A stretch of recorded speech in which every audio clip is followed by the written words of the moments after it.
நம்ம மாடி தோட்டத்தில் விதை போட்டு வந்த தக்காளி செடிங்க இது. இது வந்துட்டு இந்த மடிப்பு தக்காளின்னு சொல்லுவாங்க இல்லையா, அந்த ரகங்க.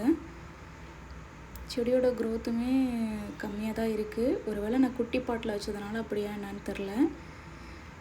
2 தக்காளி வந்திருக்கு. சைஸுமே ரொம்ப குட்டியாக தாங்க இருக்குது.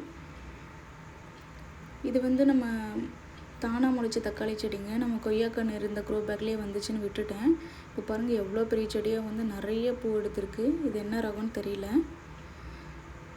அப்படியே நம்ம மாடி தோட்டத்தில் ரோஜா செடி, கத்திரி செடி, வெண்டை செடி, இந்த மாதிரி எல்லா பாட்லேயுமே இந்த களைச்செடி வந்து அதிகமாக வந்துருச்சுங்க. கொஞ்ச நாள் கவனிக்காமல் விட்டால் இதோட க்ரோத்து ரொம்ப அமோகமாக வந்துடும்.